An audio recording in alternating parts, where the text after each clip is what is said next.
Hi.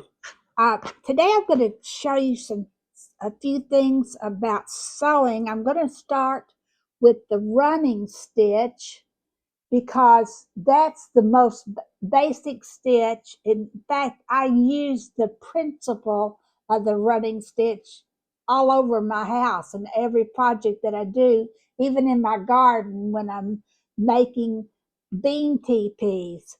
But a running stitch, or some people call it a straight stitch. It's merely going up, down, skip over, up, down, skip over, up, down, skip over, up, down. It's called the basting stitch, the straight stitch. This particular one is called the even basting stitch, or it could be called that because uh, it is each of the stitches are the same length, and that would be an even basting stitch.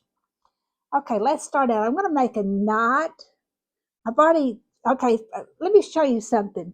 Embroidery thread comes, and I only use DMC embroidery thread. And you have to be careful with these kits because some of them come with brand X um, horrible thread, and you can't make a silk purse out of a sow's ear. So if you don't have the right thread, you're going to be in trouble.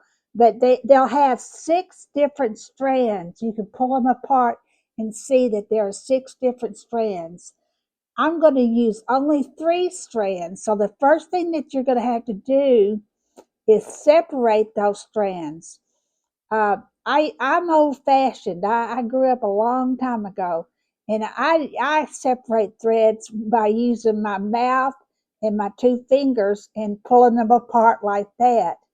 There are probably more genteel ways of doing it, but you basically have to keep all ends taut.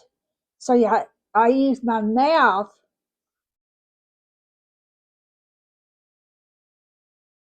to hold one end.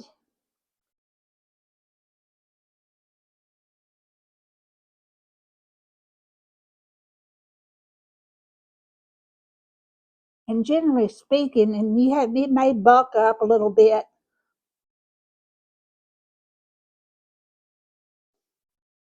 First of all, keep everything straight. Okay. If it bulks up and kind of cramps, you need to get another tight.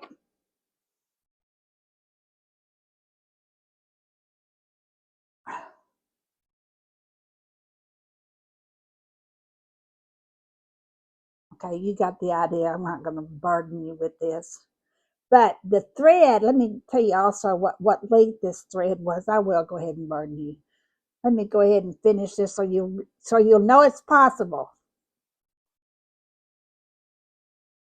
I started um, I started embroidery when I was, I think, about 4 or 5 years old. I was a little bitty girl.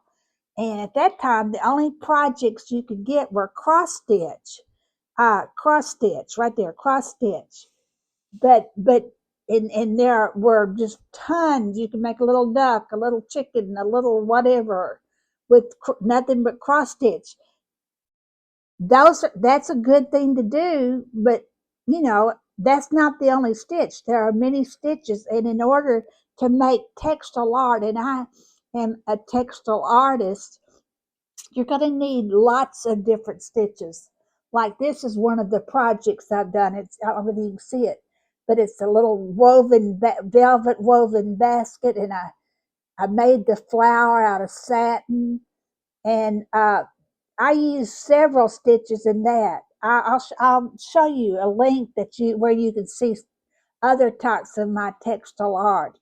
But the most, like, I'm going to repeat myself, the most basic stitch that everyone needs to know is the running stitch. So learn that one first. And if you may think, well, I've had enough sewing, but or you may be prodded into an interest that could lead you to a multitude of different interests.